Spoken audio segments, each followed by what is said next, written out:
So welcome everyone. It gives me great pleasure this morning to introduce Dr. Peter Henderson. Peter specialises in long-term population dynamics and the structure of ecological communities. He's worked for over 40 years on the ecology of the Bristol Channel, where his team have sampled the fish and crustaceans monthly since 1980 to produce time series abundance data for about 80 species of fish and 30 crustaceans. In addition, Peter's worked since 1982 on the ecology of the Amazonian freshwater systems. He worked on the foundation of the Mamiroa Ecological Reserve in the Brazilian Amazon, which is one of the largest freshwater reserves in the world. Peter's the director of Pisces Conservation, an ecological consultancy specializing in the ecological impacts of power generation and other large industries. In addition to his consultancy work, he is a senior research associate in the Department of Zoology at the University of Oxford, where he's lectured on marine ecology, population dynamics, and multivariate statistics.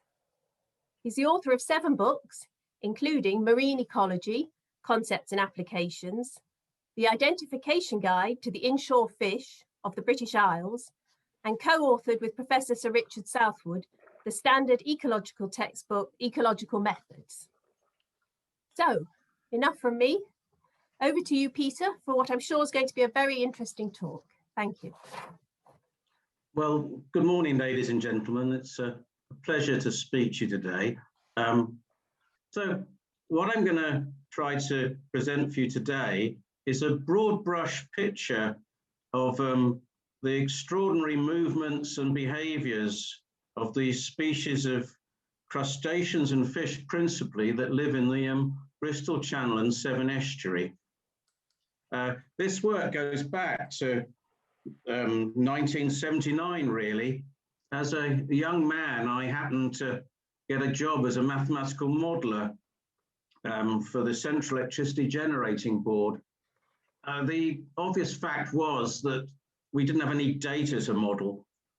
This is something familiar to us all today when you think about it. The real problem at the beginning of the COVID epidemic was that Imperial College modelers didn't have any data to do the models. So the models flap around making all sorts of predictions. We were in the same situation then. So I started collecting data, and I realized that power station cooling water intakes in some ways are nothing more than gigantic pump samplers. The greatest pump samplers ever imagined. As I often put it, I've been using nuclear-powered samplers for the last 40 years. I don't much care about electricity production. I was more interested in what they were actually catching out in the natural world and how those numbers were changing. So I'm going to tell you really quite a lot about the sort of patterns of numbers we see from that sampling. So let's carry on then. Now, what I've actually got, the longest time series I possess, are those for Hinkley B. I started sampling there in October 1980, and that work only recently stopped. It stopped because of EDF taking over and wanting to build Hinkley C. To put it bluntly, I think they didn't really like uncontrolled data being produced by an outsider, so it became a slight problem for them. Now, we have from that one site time series over the entire 40-year period for 82 species of fish, 17 large crustacean species, prawns and crabs, and about 50 species of planktonic life, including 9 mysids. So we've got this very large data set available to us. And that's what I'm going to really show you a bit about today. Now, Bridgewater Bay holds about 90 species of fish. So that's a lower estuarine site within the Severn Estuary complex, to give you some idea of the diversity. The entire fish species list for the Bristol Channel Severn Estuary is about 120. But that would include things that we simply would never catch. Sturgeon, for example. There's only been about 3 recorded in the last 60, 70 years. Giant species of shark, basking shark, fortunately don't often appear in my samples, but of course they do live there. But overall, we sample an extraordinarily high proportion of the known fish on a monthly basis. Now, how do the actual numbers vary through time? Here you see the actual monthly species number through time, and you'll see fundamentally I put through a very crude and robust yellow line, which is nothing more than a regression line. On any particular month, we catch about, on average, 15 species of fish. So of that 90, on any particular point in time, you get nothing like that number. I'll come back to that later on. There's a seasonal variation. Numbers are minimal, actually, into summer, and maximal in the autumn and early winter. The summers actually are rather too warm for a lot of fish in the Bristol Channel, in the shallow waters. They prefer slightly cooler conditions. Temperatures will rise to something like 20, 21 degrees centigrade in those huge intertidal mudflat areas, and it's a little bit too warm for many fish.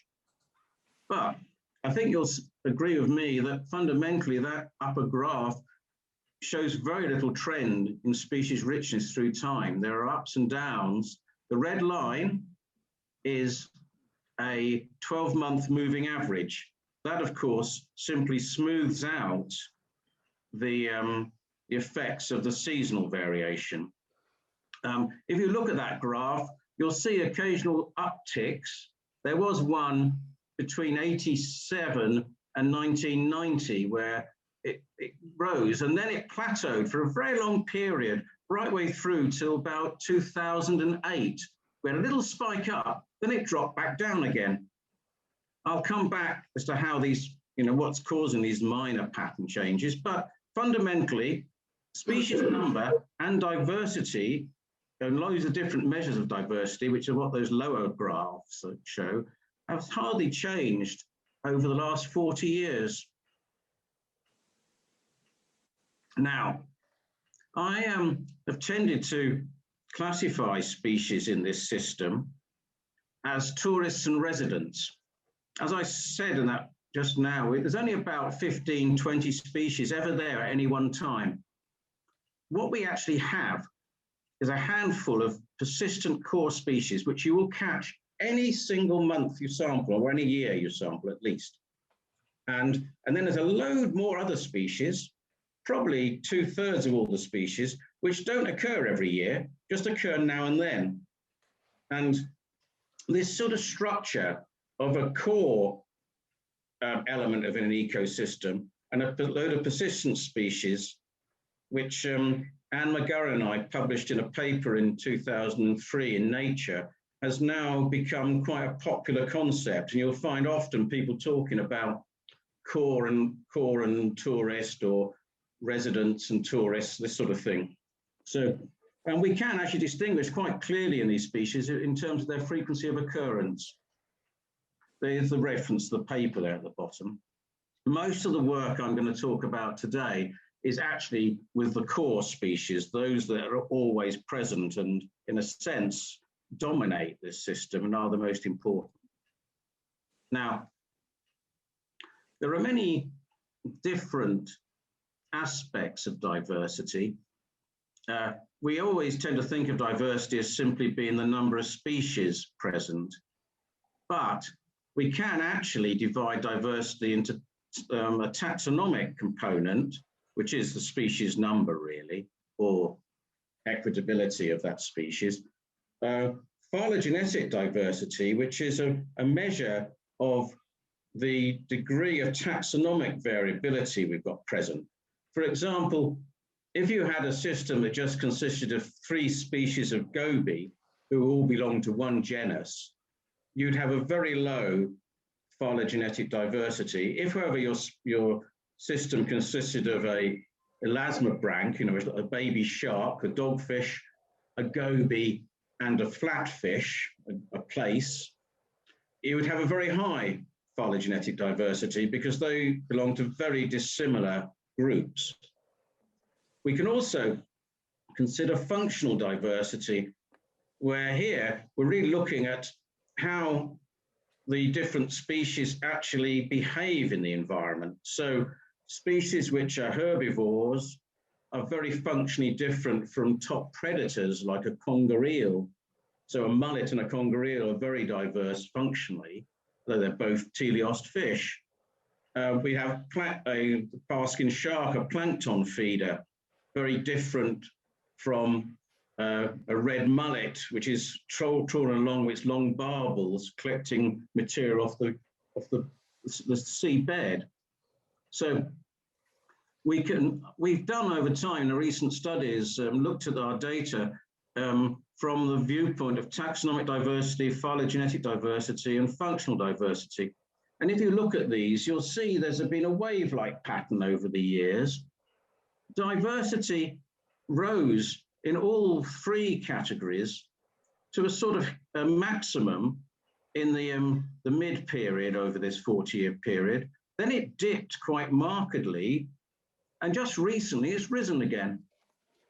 The overall effect has been that there's been a very slight decline in overall diversity in all three measures. However, you could roughly say that there's really no long-term trend. It does vary through time, but there's nothing alarming going on. The system is remarkably robust and is really quite healthy in some respects. Now, what actually causes these variations? We have looked at the environmental drivers of diversity, and two characteristics of the environment are very important as to how many fish are actually present through time. One's the salinity, and the second one's temperature. Now, on a day-to-day level, it doesn't surprise any of us, I'm sure, that the salinity of an estuary determines what species are present and in what abundance. But it's a rather deeper thing going on here. What seems to be the case is that the Bristol Channel 7 estuary has very high sediment loadings, and as such, has very little in situ primary production. There's little light penetrating into the water, and so you don't get much plant growth. The system is therefore very dependent upon what's termed allochthonous inputs. These are inputs from outside the system. And those inputs come in primarily by river flow. So when you have reduced salinity, it's actually a reflection of very large flows down all those rivers, particularly the Severn and the Avon, but also, of course, up many other rivers from the Parrett and the ones along Wales. They are basically fluxing large amounts of nutrient and organic debris into the estuary. And that's what powers this system. So interestingly enough, when you have lower salinities, you have higher inputs of energy, and hence you have more productivity in the system. Now, temperature is a curious variable. It's not the case simply that the higher the temperature, the more fish, or the lower the temperature, the fewer fish. It actually, we have maximum fish diversity at intermediate temperature, where the average temperature over the year is about 13 to 14. Years where the average temperature is higher have lower diversity, and years when the average temperature is lower have lower diversity. I think this is explicable really by two major factors. One, when we have very harsh winters, not so common recently, but we've seen a few of them, the temperatures can get really quite low in the estuary, below 4 degrees centigrade. One reason for this is not only there's two reasons. One is the very large area of intertidal, which overnight can get, on a low tide, can go to very low frozen temperatures. And hence, of course, when the sea comes in, it gets rapidly chilled. The second one is actually snow and ice melt. Rivers, when we actually have a lot of snow in the Welsh hills and that melts, water starts flowing down the rivers into the Bristol Channel 7 estuary at about 0 degrees centigrade. It's very cold. Fish hate that. And they hate it both for their own case and also because their food hates it. So organisms such as shrimp, which they feed on, rapidly retreat away from low salinity, very cold water. So what happens under very cold conditions is that everything in the system retreats to deeper, more oceanic waters. At the other end of the scale, when you have very warm summers, the place is remarkably empty in the intertidal and in the just subtidal areas. The reason is that when the temperature gets to about 22 centigrade, which it will do, again, because the mudflats get so warm and when the sun's shining on them, you know, on a very hard, hot sort of June, July day, that at high temperatures, the oxygen gets depleted in the water column. Again, yeah, the crustaceans and the fish hate it and they move offshore into better places. So we have a system which likes the intermediate. And I think hopefully I've explained to you a bit about that. Because these two factors, the salinity and the temperature, will to some degree explain the massive seasonality which you see in this place. Now, on top of the dramatic seasonal variation, we have actually, over the years, seen quite an interesting change in community structure. The upper plot here with the round circles on it, each round circle represents the community in a single year. And it's actually a plot created by a statistical method called principal components analysis. I don't intend to tell you anything about that method. All I want to illustrate for the time being is the fact that the green dots on the left are the years between 1981 and 1985. And all the other dots are every other year. The point being that the community in the early 1980s was actually quite different in many respects from that in the later period. What sort of differences were there? Well, for example, in that period, we used to catch hake. Hake really has not been present in the Bristol Channel since that period. We used to catch other cold water fish in greater numbers, dab, sea snail, a whole series of them. Ling even, they all gradually became much rarer. Now, in the lower graph, I think you can see why that occurred. Look at the red line. That is the 12-month moving average of the temperature at Hinkley Point, Bridgewater Bay, from 1980 to the present. Where the arrow is, you'll see there's a big uptick in the temperature, average temperature. That's when the community changed. So what we have in the Bristol Channel is a rather remarkable feature, which is that cold periods, very cold winters, look at the very beginning of those graphs and look at the number 5, and then look how low the temperature, sea temperature was. It got down to about 2 or 3 in the 1980s on occasions. My goodness, it was cold work in there in those days, I can tell you. We used to kill fish by taking them out of the sea, and they would freeze on us in the air. So the poor fish didn't survive. And I remember once working with a guy called Roger Holmes up at Oldbury. We were working on the Oldbury power station screens there. And I suddenly thought he'd gone grey overnight. By the way, I used to have long blonde hair, I'm talking about this time in the 1980s. And then I realised what happened was that the freezing fog, he'd gone white because we'd iced up. We were both covered in ice. So it really, and you don't get that these days so often. But the next thing I want to point out to you is, look at that red line. After it had that quick uptick between about 87 and 1990, it then basically flatlined for the rest of the time. Now, you'll get many people who tell you that they've seen remarkable changes in the fish due to climate warming. They ain't seen it because of that in the Bristol Channel, because after that amazing uptick in temperature back in the 1980s, there hasn't been one. Now, let's now step back and have a little look a bit more at our actual fish community.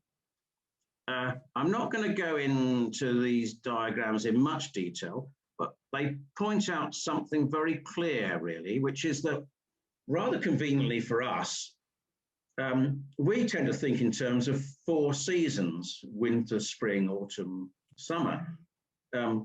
It isn't always the case. I've worked in parts of the world where there are really only 2 seasons. I've also worked in parts of the world where there are nearer 6 seasons.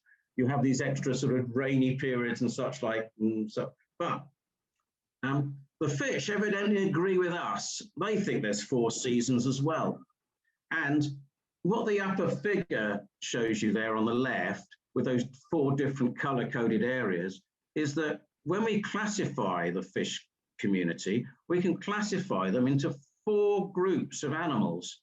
Those which are present in winter, those present in spring, those present in autumn, those present in the winter. So going back to our average of 15 species at any one time, that really is a reflection of one of those communities being present. When we add all 4 communities together, we end up with this overall species richness of something like 60 or 70 species always being around, really, but very strictly seasonal. So that's telling us something. Fundamentally, everything in the Bristol Channel, Severn Estuary, is moving in and out seasonally. Nothing simply stays put. So the place is being used in a very complex way. And the other aspect of this, which is very clear, is that it does not exist in isolation. You cannot say, oh, we can't hurt the population out at Pembroke because we're only doing something up at Avonmouth. They're the same population, really. The animals move in and out depending on the seasons. Now, in some ways, I've been emphasizing the variability in the system, but in many ways, the system is remarkably stable. You know, as I've said, I'll show you in a little while that many of the species are remarkably constant through time. This picture is of an old colleague of mine, Roger Bamber, actually sampling the mussels down at the front at Hinkley Point. So this is facing out towards Bridgewater Bay, looking up the estuary, and that's the intake structure of Hinkley A and B. And that sort of rather bleak aspect there is very typical of those seashore areas where we've been studying. Now, one group of animals, which you all know are always migrating through an estuary and don't hang around really for very long, are the anadromous and catadromous fish. I'm going to, first of all, look at the most famous of all the catadromous species. This is a fish which lives in fresh water, but goes back to the sea to reproduce. And that's the common eel, Anguilla anguilla. The graph there shows the number we have caught at Hinkley in regular sampling since 1981 to the present day, really. In fact, it's a paper published a few years ago, about 2010, so it's 10 years off the full data set. The data set does not show any improvement. There has been a catastrophic decline in eel in the system. As you can see, it has declined by quite a dramatic amount each year.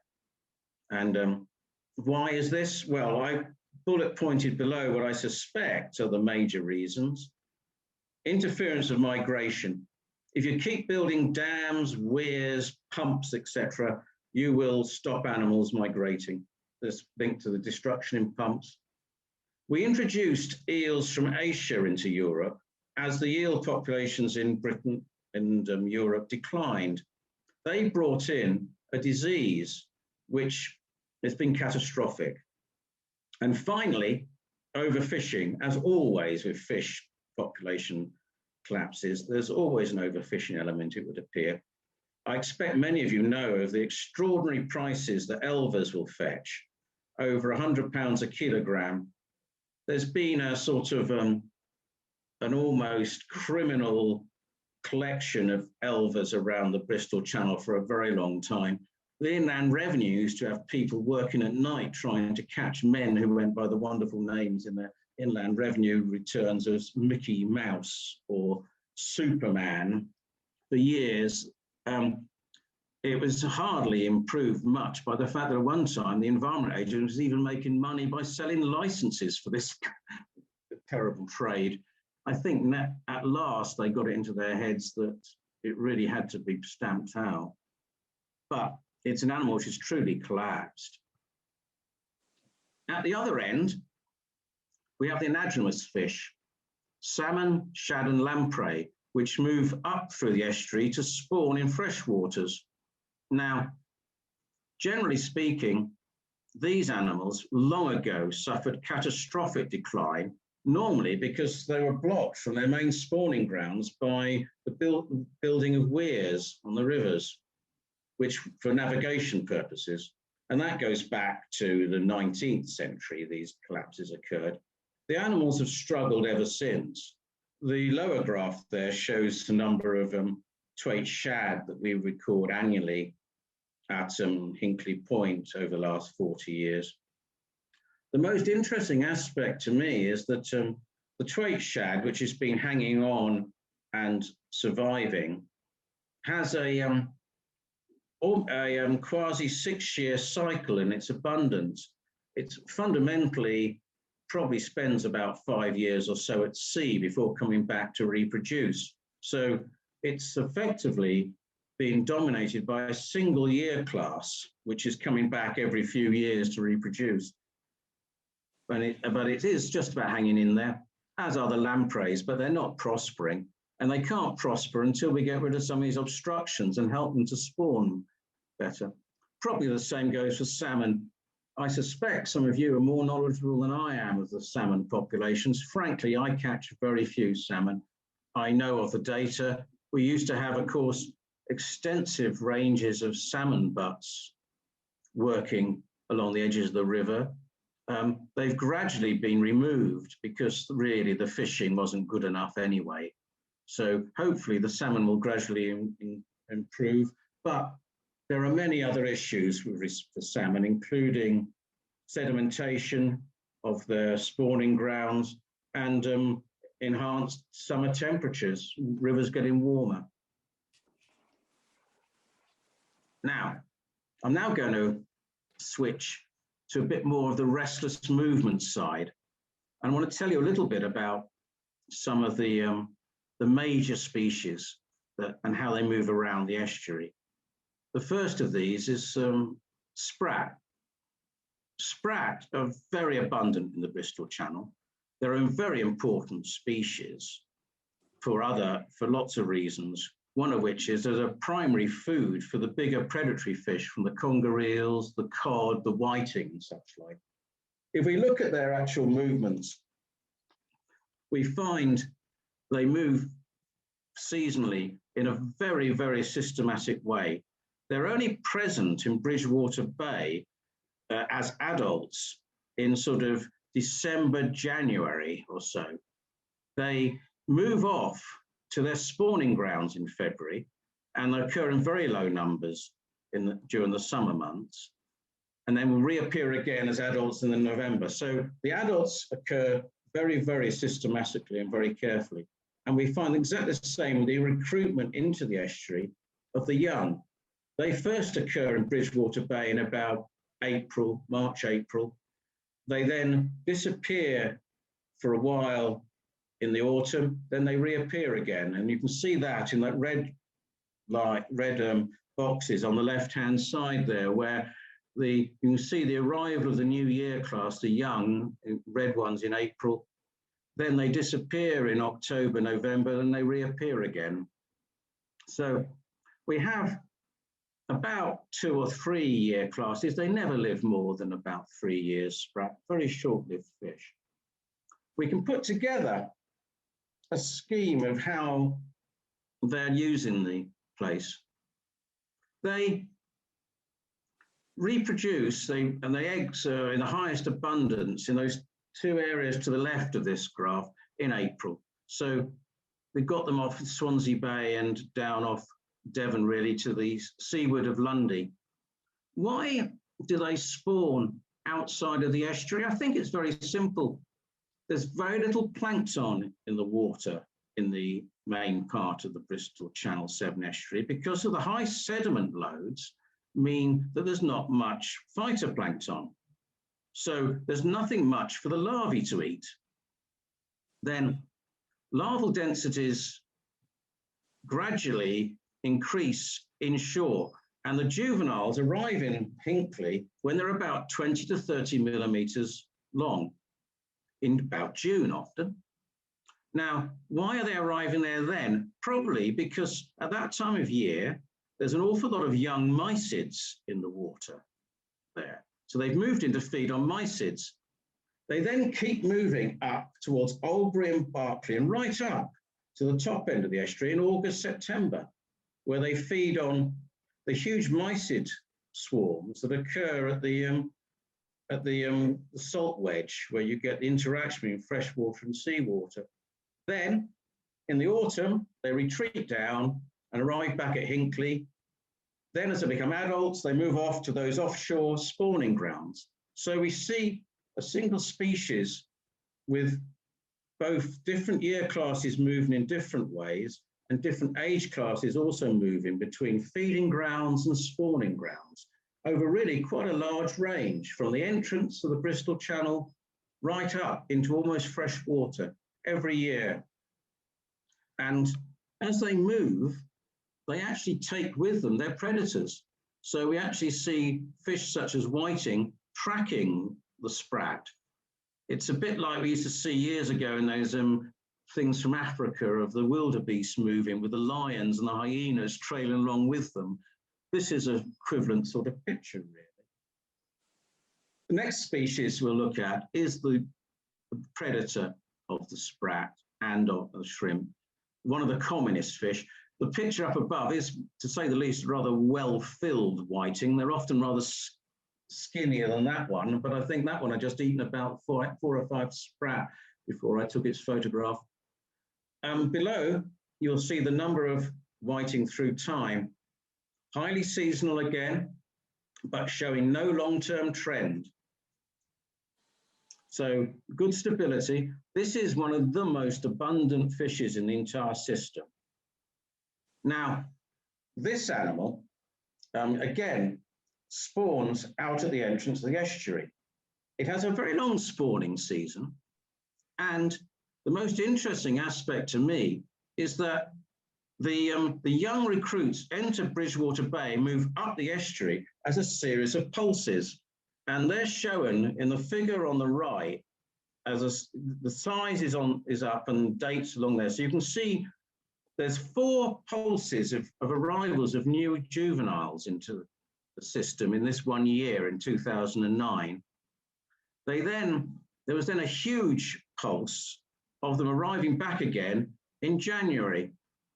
By looking at lots of locations in the estuary, I can put it together. Fundamentally, what happens is that on each spring neat tidal cycle, one pulse of young enter the estuary. They then keep moving up, right up to the top end of the estuary, where they feed again on mysids and shrimp.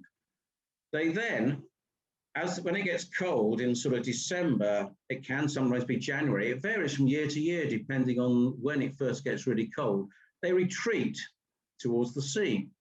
And we see them again in Bridgewater Bay as they're heading outwards.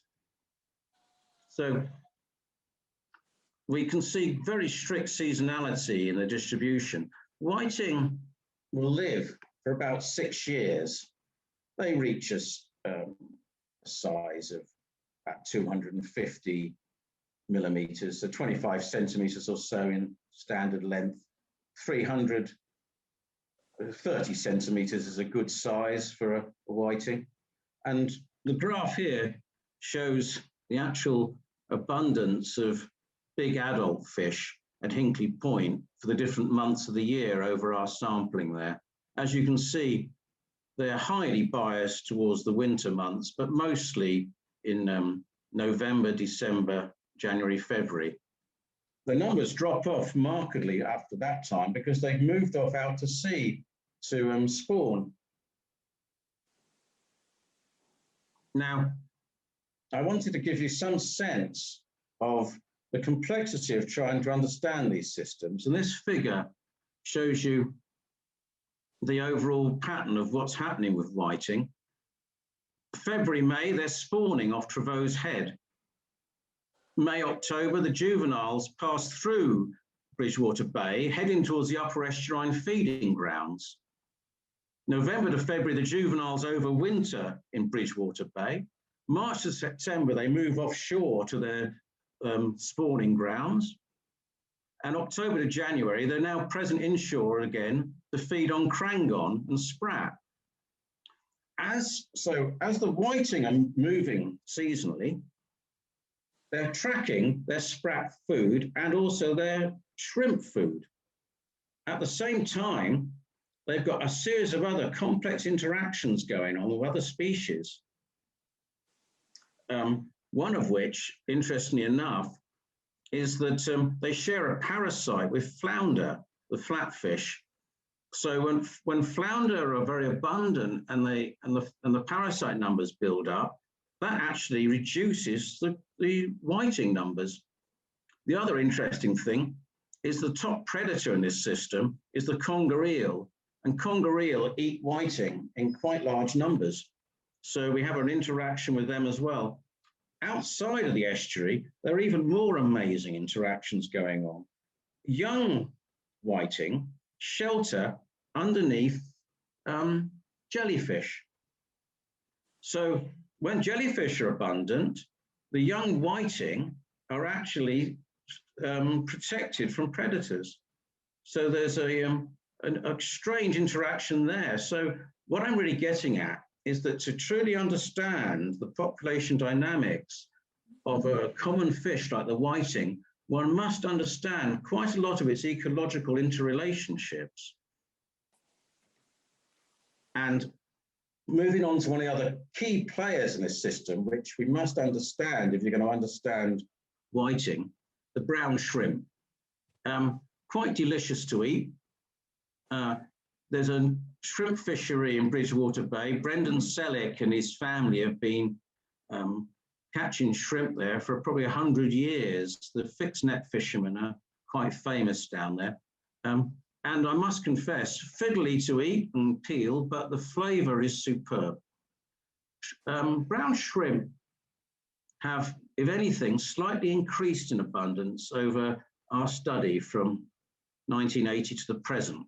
I suspect this is a real effect, and it's probably linked to two things. One, the closure of an awful lot of cooling water intakes, which have stopped them being killed in very large numbers on the screens of power stations and such like, and also improvement in water quality with the closure of mines and smelters and such like.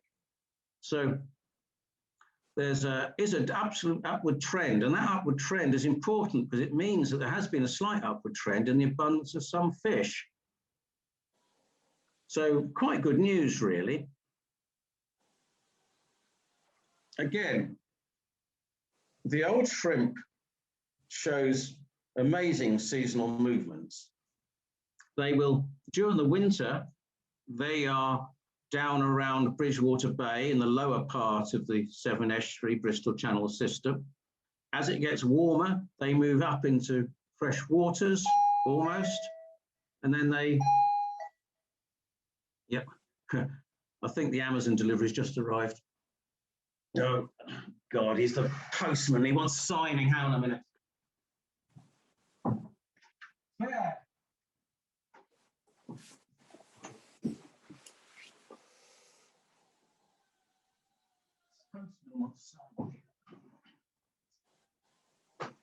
Sorry about that. So they're moving in and out of the place all the time, really, with the seasons. Now, why do they actually retreat from the upper estuary during the winter? The reason for that is that some shrimp do not like low salinity conditions when their water is very cold.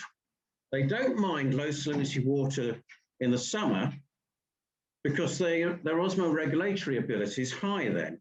But below a temperature of about 8 degrees, they can't actually osmoregulate well. So they retreat out of the low salinity conditions under that time of year.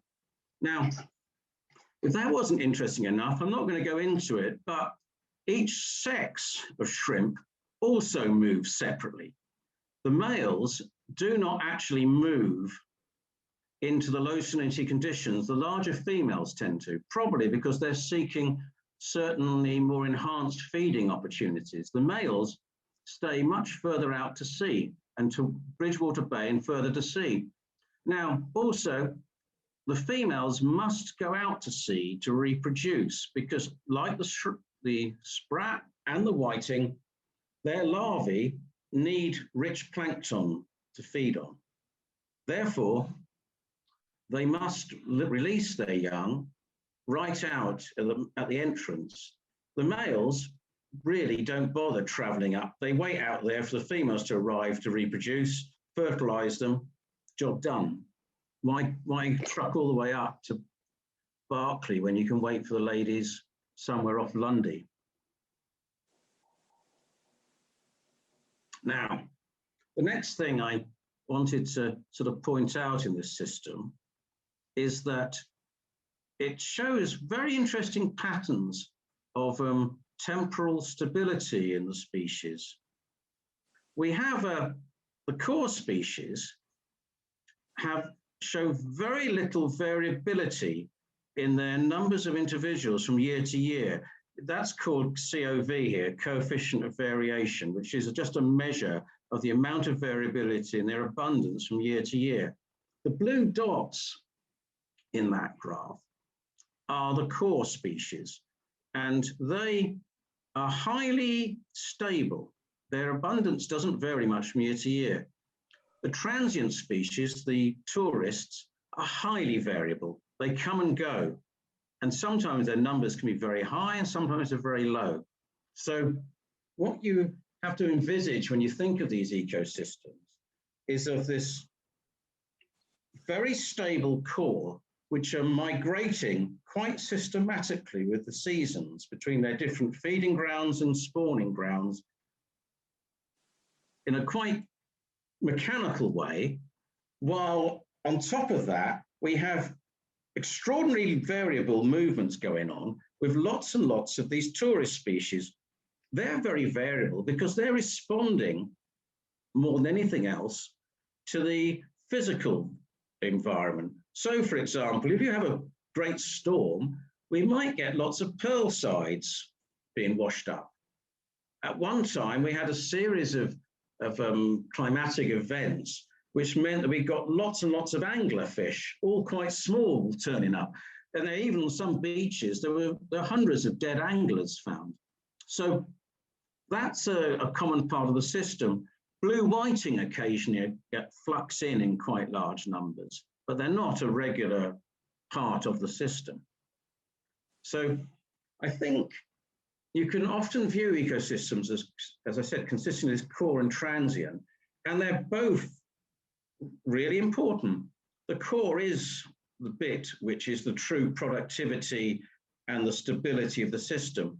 However, if a core species gets into trouble, there's always a transient sort of tourist species which would quite like to take its place and nip in there. So you can view the transients as the reserve team ready to take over if anything happens to the core stable center of it. Now, let's give you a little taste of what has been happening over time for a few species. The top line there, Crangon's the brown shrimp, which is the top picture on the right. as I mentioned before, that one's showing a very slight upward trend through time. Next to it is a planktonic prawn called Pasiphae civido, and that's the middle one there. The photograph shows it as a white animal. In real life, it's actually transparent, and its numbers have increased quite a lot. I think that's because it feeds heavily on mysids. It itself is a very important food for whiting and such like. So with Crangon and Pasiphae increasing in abundance, we are actually seeing a bit of an increase in the food available to whiting. The third one down is the third one across, Pangus montagui. This is the pink shrimp. It's a small prawn, not like the big prawn, but again, it's been showing some improvement. So a lot of the invertebrates have certainly increased in abundance. And I think this is to do with the fact that general water quality has improved. Now, the next on 4 and 5 there are our sprat and whiting. They don't show any trend. And in fact, most of the fish don't show any real trend through time.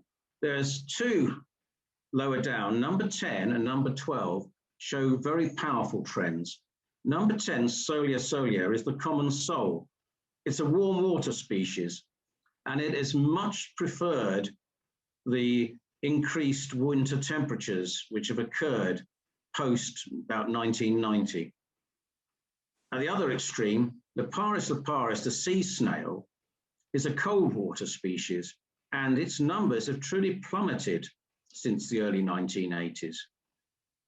The curious thing about the sea snail is the lowest numbers have plummeted in my sampling.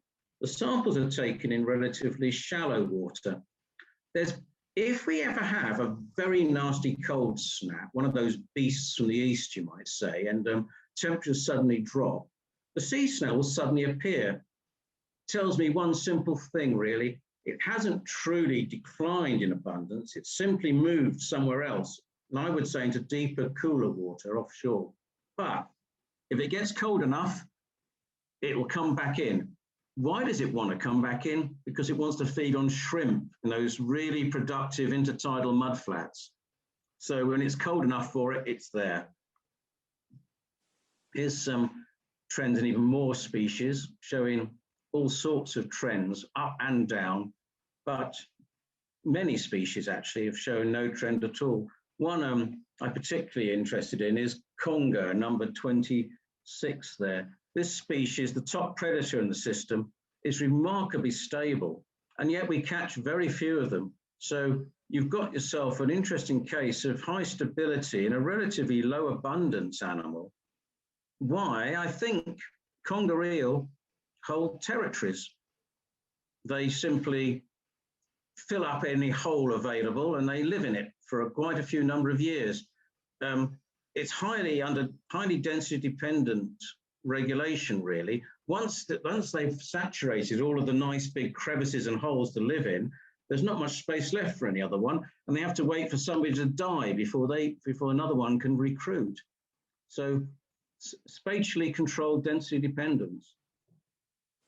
Now, I wanted to really, towards the end, tell you a little bit about an interesting case to me of an improvement in abundance.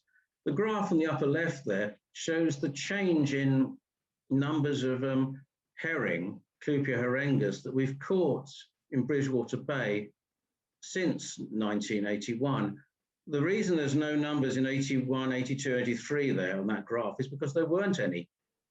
We didn't catch any in the 1980s, very beginning of the 1980s. And then you see numbers increasing. That's on a log scale. So it's actually increased by about at least 2 orders of magnitude in abundance over the last 40 years. I think this is really great news, really. They're used, as I think all you folks probably know, to be a herring fishery based out of Milford Haven. It closed in the 1960s due to effectively overfishing, I think, of the herring. It's taken really the best part of 70 years for the herring to recover from that overfishing event. But recover they are. And an area of ongoing research to me is the interaction of that recovery with other species in the system. As the, shall we say, the very sharp-elbowed herring starts moving back in, and of course it's a fairly big fish, fully grown, it's a, you know, gets well over a foot long, will it push out other pelagic fish like the sprat? So far, the numbers of sprat have held up.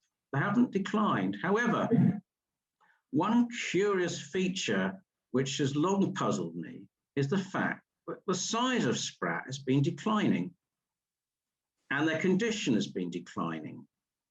Fundamentally, a 2-year-old sprat isn't the same size as it was in the 1980s, early 1980s, and it's certainly a lot smaller than it was in the 1930s when Lloyd and Young and other people were studying the sprats in the Bristol Channel. Our fish is shrinking, so, but why should that be? I'm beginning to suspect that the herring are beginning to have an impact. They're not killing the sprat off, but they're making life a bit tougher for the sprat, and it's not able to get unlimited food, so it's slightly suffering. So we're seeing now a decline in the size of sprat, which also means a decline in its fertility, because its number of eggs it can produce will decline with its size, as we see an increase in herring. But this is an area where I can't prove this interrelationship, but it's something I'm presently working on, and I suspect there's a lot of progress there to be made in the future. And it's also relevant to other parts around Britain. In the southern North Sea, we've also had a massive overfishing of herring, and it'll be interesting to see whether, if the herring are able to recover, whether the sprat declines in condition in a similar degree. Now, I've mentioned in some ways the physical environment, and here is a sort of showing you the change in temperature, salinity, and other variables through time. And I've summarized that already. But I wanted to give you some examples of just how dramatic the decline in numbers with the increase in temperature was. Here's the dab. Dab's an interesting species of flatfish because it occurs much further north than Britain, and we are very close to the southern edge of its distribution in the Bristol Channel, so it responds very sharply to temperature. However, what I want to point out to you is that we're having a recent recovery. It's something which most people just cannot believe, but it's actually just recently, it's getting cooler. One reason for that has nothing to do with climate change not happening or anything. It's to do with the fact that the multi-decadal North Atlantic Oscillation is going into a cool phase. The waters around Britain are literally cooling, and we're beginning to see a return of some of the cool water species. So the dab are slightly increasing now. Now, what I want to go on to now is some really interesting aspects, to me at least, of the dynamic behavior of the systems. Many of the species have shown remarkable changes in their population dynamics through time. This one I'm showing you here is the great big Atlantic prawn, Paleomontserratus, a beautiful animal, again, very, very desirable animal to eat.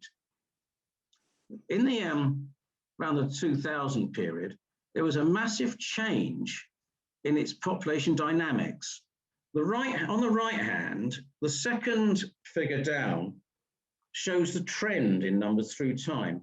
Note there that there was after a very stable period right the way through till mid-1990s, it started increasing in numbers dramatically. We got these huge peaks. Then it faded off again. There are distinct breakpoints when the dynamical behavior of the species changed.